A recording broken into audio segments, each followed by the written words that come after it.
Assalamualaikum warahmatullahi wabarakatuh dan salam sejahtera. Cikgu ucapkan kepada semua murid-murid tahun 4. Okay, untuk cikgu harap kamu semua ada dalam keadaan sihat, sejahtera. Walaupun kita sekarang sedang menghadapi pandemik COVID-19 dan cikgu rasa kamu perlu juga belajar, tapi dalam situasi yang barulah ataupun normal yang baru, iaitu cara PDPR ataupun pengajaran di rumah. Okay, untuk petang semua, saya Cikgu Arman akan mengajar kamu subjek sejarah tahun 4. Okey, sebelum cikgu melangkah lebih lanjut, lebih jauh, cikgu nak terangkan dululah sedikit pasal sejarah ni. Okey, subjek sejarah ini adalah subjek yang baru bagi kamu lah murid tahun 4. Kerana pada tahun 1, 2, 3 dahulu kamu tak belajar subjek ni. Jadi subjek sejarah ni cuma ditawarkan ketika kamu mula berada pada tahun 4, 5 dan 6. Jadi ini adalah subjek barulah bagi kamu. Cikgu harap kamu boleh seronok, boleh menikmati subjek ini kerana subjek ini adalah subjek yang menarik.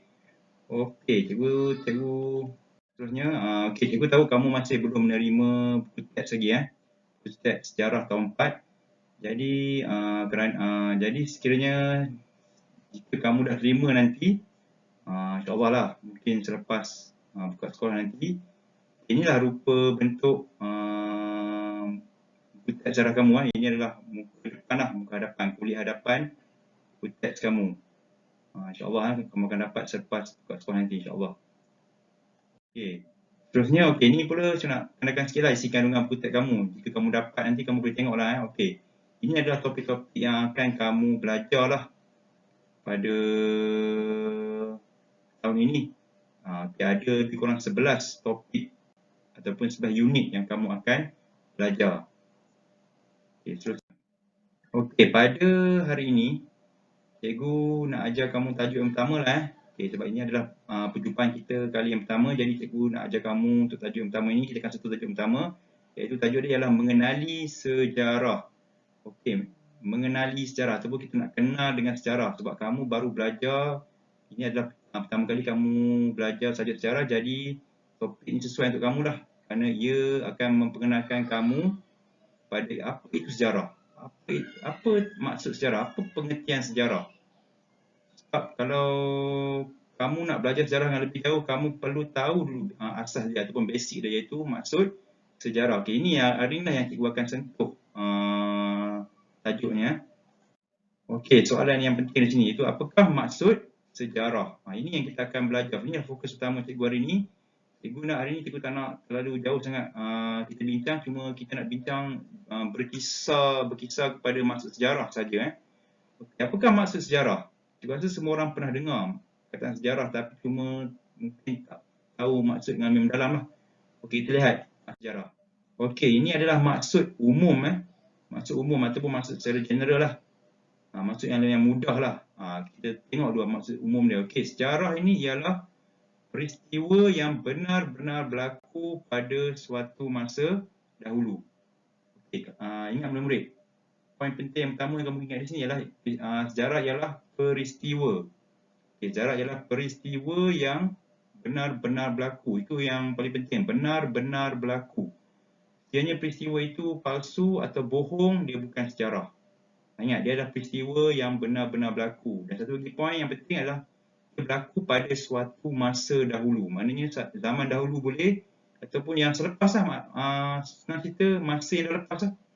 Sebenarnya sejarah tak semestinya kita fokus pada zaman dahulu je. Contoh macam hari ni, okey, semalam itu adalah sejarah lah.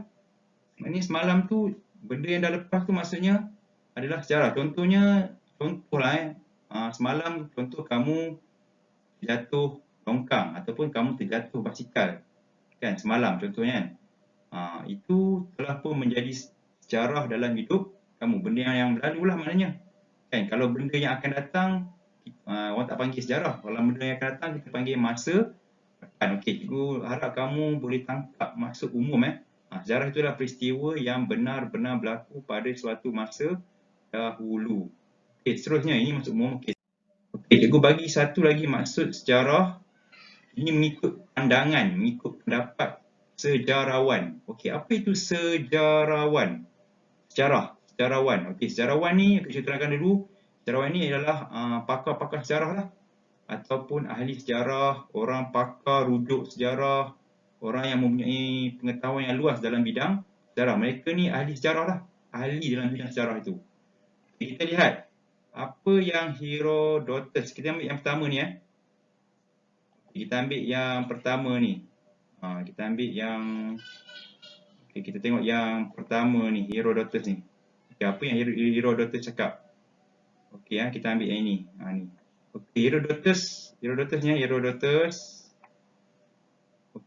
ni ahli sejarah pada zaman Yunani dahulu zaman dahulu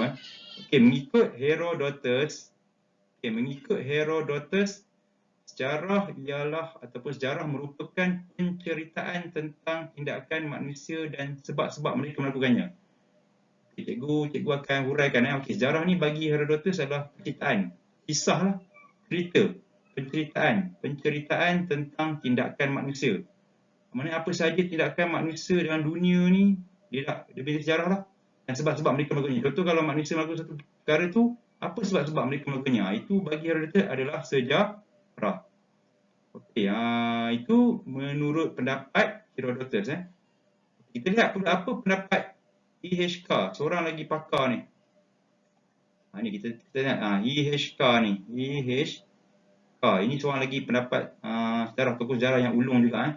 Kalau kita tengok EHK pula mengatakan bahawa sejarah ialah satu proses interaksi antara masa kini dengan masa lampau. Itu menurut EHK. Bagi EHK ialah kita uraikan sikit. Bagi dia sejarah ni satu proses interaksi. Apa maksud interaksi? Interaksi ni macam contohnya macam hubungan lah. Hubungan di antara masa kini dengan masa lampau. Memang boleh terima lah maksud tu. Contoh macam kamu sekarang lah. Kamu murid. Sekarang ni kamu dah jam 4. Kamu diminta. Kalau kamu nak tahu masa depan kamu cerah ke tak cerah, kamu tengok apa yang berlaku sekarang. Kalau kamu belajar bersungguh-sungguh sekarang, InsyaAllah kamu akan berjaya di masa hadapan. Tengok, itu interaksi lah. Interaksi tu maknanya kamu dah jam 4 sekarang contoh 10 tahun akan datang. Kamu dah berumur contoh 24. Kamu tengok, kalau kamu belajar sungguh-sungguh sekarang, kamu tengok di mana kamu 10 tahun akan datang. Maknanya kalau kamu dah berumur 24, itu adalah masa depan kamu. Ketika kamu berumur 24 tahun, masa kamu dah jam 4 tu dah jadi sejarah lah. Jadi betul lah. Sejarah tu adalah proses interaksi ataupun hubungan antara masa kini dengan masa lampau. Nak tengok masa kini, kita tengok apa yang dibuat oleh manusia pada masa lampau lah. Itu pendapat bagi HK. Kita lihat pada pendapat seorang lagi pakar sejarah. Ini pakar sejarah yang bernama Ibnu Khaldun. Ibnu Khaldun ni memang ahli sejarah terkenal kerana dia telah mengarang sebuah buku yang hebat lah, yang terkenal di seluruh dunia, iaitu sejarah Al-Muqaddimah. Kita tengok apa yang Ibnu Khaldun cakap. Ini dia punya pendapat lah. Dia punya pendapat. Menurut Ibnu Khaldun, sejarah membicarakan peradaban manusia dan perubahan yang berlaku. Cikgu uraikan sikit. Menurut Ibnu Khaldun, sejarah ni membicarakan, mengisahkan, menerangkan peradaban. Apa itu maksud peradaban? Apa maksud peradaban? Siapa tahu peradaban? Peradaban ni maksudnya tamadun. Tamadun. Peradaban tu maksudnya tamadun. Tamadun tu apa pula? Kemajuan lah. Maksud tamadun tu adalah kemajuan. Maksudnya bagi Ibnu Khaldun, sejarah tu membicarakan peradaban, tamadun ataupun kemajuan manusia dan perubahan yang berlaku. Memanglah kita hidup, kalau kita tengok pada zaman dulu sampai zaman sekarang, memang berlakunya banyak perubahan dalam kehidupan manusia. Daripada asalnya dulu, mungkin pada zaman-zaman dulu kita zaman dulu kita tak ada kapal terbang sekarang kita ada kapal terbang. Dulu mungkin orang zaman dahulu dia guna jalan air, sungai untuk bergerak dari tempat ke tempat. Tapi sekarang bila ada teknologi, orang wujudkan kapal. Kapal laut orang guna kapal, kemudian sekarang dah ada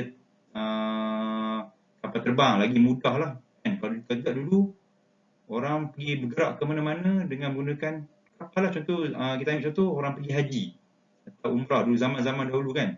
Orang guna kapal daripada Malaysia ni nak ke Mekah. Kapal laut lah, berbulan-bulan baru sampai. Tapi sekarang ni, kalau naik kapal terbang berapa jam dia sampai. Okey, ini contoh masa sejarah yang diberi pandangan oleh 3 orang. Kita boleh anggap tiga-tiga ni adalah sejarawan luar negara lah. Kita tengok pendapat sejarawan lain pula. Okey, ni ni ada lagi 2 orang. Okey, cikgu highlight dua orang ni adalah tokoh sejarah negara. Tadi tu luar negara 3 orang tu, ini kita ambil tokoh sejarawan tempatan. Okey, yang pertama ni. Okay, yang pertama ni mungkin kamu tak nampak dia, tapi ini adalah pakar sejarah terkenal kita lah, tapi dia telah pun meninggal dunia. Nama dia Profesor Emeritus Tan Sri Dr. Ko K. Kim. Ni nama dia. Dia adalah sebelum ni pakar ulung lah sejarah negara kita lah. Dia lah pakar rujuk sejarah negara kita. Kita tengok apa yang Profesor Emeritus Tan Sri Dr. Ko K. Kim cakap. Sejarah bagi Tan Sri Dr. Ko K. Kim adalah merujuk peristiwa yang pernah atau sudah berlaku. Ini maksud sejarah ni lebih kurang macam maksud umum lah. Ni macam ni, ni kan. Okay, ni maksudnya sejarah merujuk peristiwa yang pernah berlaku dan sudah berlaku. Memang betul lah, sejarah tu benda yang sudah berlaku lah. Kalau yang belum berlaku, tak boleh kata sejarah. Akan berlaku pun tak pasti berlaku tak berlaku. Yang masa depan lagi lah bukan sejarah. Tapi benda yang telah berlaku, macam kita cakap lah. Contohnya semalam, kamu terjatuh longkang kan. Kamu dirotan oleh bapa kamu, kamu didenda oleh bapa kamu kerana kamu kacau adik kamu ke. Itu benda yang lepas tu dianggap sebagai sejarah. Okey. Pendapat seorang lagi, pakar sejarah kita, negara kita, iaitu Dr. Muhammad Yusuf bin Ibrahim. Ya, Yusuf bin Ibrahim ni ya. Okey, apa maksud sejarah bagi dia? Bagi Dr. Muhammad Yusuf, sejarah merupakan catatan atau rekod sesuatu peristiwa yang berlaku pada masa lalu. Okey. Ya betul. Sejarah memang catatan lah. Kita nak tahu sejarah pun sekarang ni melalui penerbitan buku kan. Memang daripada catatan lah. Melalui sejarah tu baru pakar-pakar ni akan catat peristiwa-peristiwa yang berlaku. Itu yang kita sampai sekarang ni, kita boleh dapat maklumat melalui pembacaan. Kerana apa boleh baca? Kerana ada ahli sejarah yang mencatatkan peristiwa sejarah. Jadi tepatlah apa yang Dr. Muhammad Yusuf Ibrahim kata. Sejarah merupakan catatan atau rekod peristiwa yang berlaku pada masa lalu. Okay, itu pendapat. Cuba dah bagi kamu 2 pendapat lah. Yang tadi tu pendapat umum. Maksud umum yang ni pula adalah maksud sejarah mengikut sejarawan. Cuba bagi sejarawan luar dan sejarawan negara kita tempatan. Okey, seterusnya. Okey. Ini adalah contoh tunjuk kamu contoh peristiwa sejarah lah. Contoh peristiwa sejarah. Kalau tadi cikgu bagi contoh mudah, contoh macam semalam kamu jatuh longkang. Kamu kaki kamu terpijak paku kaca semalam. Itu adalah peristiwa sejarah bagi kamu. Okey. Ini pula cikgu nak tunjuk satu contoh peristiwa sejarah yang berlaku di negara kita. Okey, contoh ni cikgu tahu tarikh 31 Ogos 1957. Apa yang berlaku pada tanggal ini?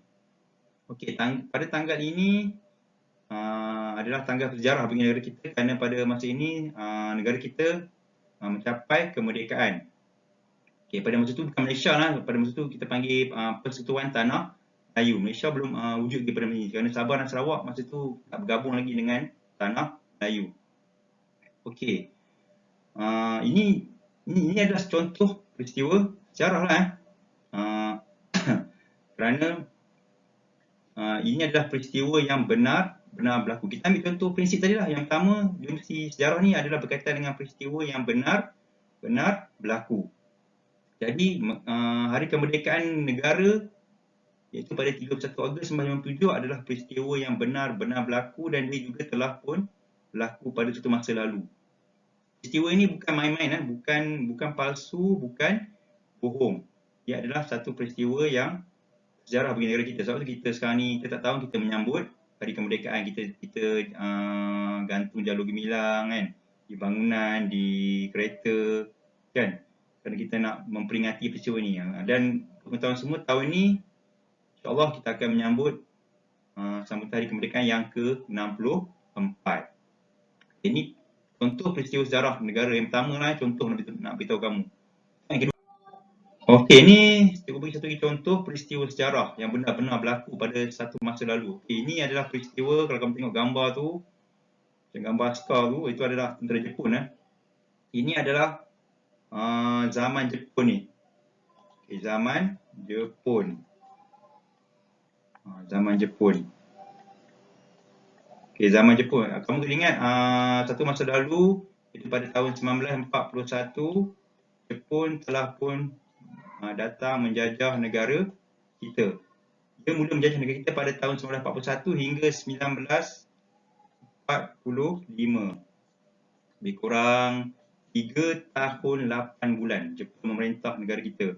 Ini pun peristiwa yang benar-benar berlaku, walaupun dah lama kan, tapi ini adalah peristiwa benar-benar. Kalau kamu, insyaAllah kalau kamu ada peluang nak baca sejarah ni, kamu mesti akan jumpa catatan mengenai penjajahan Jepun di negara kita. Okey, apa yang kita nak highlight di sini ialah peristiwa penjajahan Jepun ni memang dia mendatangkan kedukaan lah pada rakyat Tanah Melayu pada masa itu. Dia adalah peristiwa yang duka lah. Kalau merdeka tadi kita anggap sebagai peristiwa suka lah. Tapi bagi penjajahan Jepun ni boleh dianggap sebagai peristiwa duka ataupun sedih, kerana Jepun ni zaman Jepun ni susah lah, semua orang susah. Kerana zaman tu yang cikgu pernah baca, orang-orang rakyat-rakyat Tanah Melayu dia makan ubi kayu saja. Masa tu susah nak dapat makanan makanan dikatu. Jadi banyakkan orang tanam ubi kayu. Pagi makan ubi kayu, tengah hari makan ubi kayu, malam makan ubi kayu. Dan askar Jepun ni pula sangat kejam lah. Kamu tengok gambar ni. Sangat kejam. Askar Jepun ni adalah sangat kejam. Mereka mudah-mudahlah nak menghukum rakyat-rakyat Tanah Melayu lah benda tu. Kalau tak dengar cakap sikit, dia sama ada dia lempang, itu paling mudah lah. Suruh minum air sabun. Dan juga paling teruk dia akan pancung lah. Okey, ini contoh peristiwa kedua yang cikgu beri kamu, itu pemerintahan Jepun di Tanah Melayu. Okey, cikgu harap kamu faham dua peristiwa ni. Okey, ini pula selepas cikgu dah bagi kamu maksud umum dan maksud sejarah dari pandangan pakar-pakar sejarah, dan juga cikgu bagi kamu dua contoh sejarah peristiwa kemerdekaan dan peristiwa penjajahan Jepun. Okey, sekarang ni cikgu nak simpulkan lah, nak bagi kamu lebih faham. Cikgu nak buat kesimpulan lah maksud sejarah. Okey, kesimpulan maksud sejarah sebab kita bincang semua tadi, apa yang kamu tahu ialah sejarah itu dia punya prinsip yang pertama ni ialah ia adalah satu peristiwa. Ia adalah satu peristiwa atau kisah yang penting ni, yang benar-benar berlaku. Ini yang penting ni, yang benar-benar berlaku. Benar-benar berlaku, dia benar-benar berlaku. Dia bukan bohong, dia bukan palsu. Kalau bohong dan palsu itu bukan sejarah. Contoh bohong dan palsu, contohnya satu hari tu katakanlah kawan kamu datang jumpa kamu. Dia kata, semalam saya dapat terbang di angkasa bersama Superman lah. Adakah itu sejarah? Walaupun dia kata semalam, tidak kerana Superman tu sebenarnya tak wujud lah. Dia cuma watak dalam cerita. Maknanya itu bohong. Kalau bohong, ia bukan sejarah. Ingat, yang sejarah ni yang pertama prinsip dia mesti peristiwa yang benar-benar berlaku yang pertama. Yang kedua, ia berlaku pada masa lalu. Mesti benda yang dah berlalu, pada masa lalu pun zaman dahulu. Semalam pun boleh dikatakan sebagai sejarah. Semalam. Semalam pun sejarah lah. Kalau hari ni dengan esok, itu belum lagi. Itu bukan. Kalau esok tu masa depan lah. Yang seterusnya, dia mesti, sejarah ni dia mesti melibatkan peristiwa suka atau duka, pahit atau manis. Dia tak boleh kata, sejarah ni benda-benda yang manis saja. Tidak. Benda-benda yang gembira saja. Tidak. Sejarah ni dia merakamkan semua peristiwa suka dan duka yang berlaku pada manusia, pada negara, pada keluarga, pada masyarakat, pada diri kita sendiri. Ia melibatkan peristiwa suka dan duka, pahit dan manis. Macam tadi tu, macam cikgu tunjuk contoh yang tadi, yang pertama, merdeka. Zaman kita merdeka daripada penjajahan, maknanya kita zaman suka tu. Sebab negara kita bebas daripada penjajahan British. Yang gambar kedua tadi, penjajahan Jepun. Penjajahan Jepun tu kita boleh anggap sebagai peristiwa sejarah yang duka lah, ataupun pahit. Cikgu harap kamu boleh ingat 3 prinsip ni. Yang pertama, sejarah tu kesimpulannya ia peristiwa yang benar-benar berlaku, nombor 1. Nombor 2, ia berlaku pada satu masa dahulu. zaman dahulu. Kemudian yang ketiga, ia meliputi semua peristiwa suka atau duka, pahit atau manis. Okey, faham cikgu harap kamu dapat faham yang pertama ya. Pada kali ini cikgu nak ajar kamu maksud saja dahulu supaya kamu betul-betul faham maksud sejarah. Lepas tu barulah kita boleh pergi ke topik yang lain. Okey seterusnya. Okey, cikgu harap lepas kamu dah memahami maksud sejarah, okey cikgu nak uji pula lah kamu. Latihan Okey, latihan ni cikgu harap kamu buatlah kamu buat dalam buku tulis Jadi lepas kamu tonton video ni, cikgu harap kamu cikgu yakin bapa kamu, ibu atau ibu kamu dah beli buku tulis kamu buku garis 1. Jadi cikgu harap kamu cari latihan ni Okey, yang pertama, okey ada 2 latihan je cikgu bagi kamu. Okay, yang pertama, latihan pertama kalau kamu terangkan maksud sejarah. Kita pun belajar tadi kan maksud sejarah secara umum ada, ataupun satu lagi maksud sejarah daripada pakar-pakar sejarah. Cikgu nak kamu terangkan maksud sejarah. Bagi satu contoh cukup lah. Okay, yang kedua pula, ini lagi mudah. Okey, senaraikan 3 peristiwa yang benar-benar berlaku pada masa lalu ke atas diri kamu. Yang tadi kita cerita pasal peristiwa yang negara kita Sebenarnya cikgu nak kamu senaraikan 3 peristiwa sejarah lah yang benar-benar berlaku pada diri kamu. Kamu ingat balik, mudah je. Cikgu rasa setiap orang ada banyak peristiwa. Okey, peristiwa ni kamu boleh buat, mungkin macam sekarang kamu dah jam 4, kamu boleh ambil tahun 3, tahun 2, tahun 1, masa kamu carikan yang kamu ingat lah. 3 je cikgu minta. Kamu nak buat lebih pun boleh. Kamu cari satu contoh. Contoh je minta cikgu beritahu tadi lah. Kamu jatuh basikal patah kaki ke kan. Tolong tulis apa peristiwanya, kemudian bila berlaku. Kalau boleh, macam cikgu cakap tadi, peristiwa yang benar-benar berlaku, bukan bohong jangan reka-reka. Kalau kamu contoh kamu ada satu je, rasa satu je lah. Tapi cikgu rasa insya-Allah kamu ada banyak peristiwa dia bukan setakat duka yang suka pun boleh. Contoh kamu dipuji oleh guru kamu ke masa kamu darjah 1 kan, dapat hadiah sebab dapat markah tinggi ke, boleh tulis sekali. Okay, buat dalam buku tulis sejarah, buku kecil tu. Kamu buat dalam buku kecil buku yang garis 1 tu. Lepas buat, siap kamu snap gambar hantar pada cikgu. Okey, itu saja. Kalau kamu ada sebarang soalan, kamu boleh kumpul dengan cikgu lah di grup WhatsApp ke ataupun PM cikgu ke. Okey, itu saja. Okey, sekian. Terima kasih.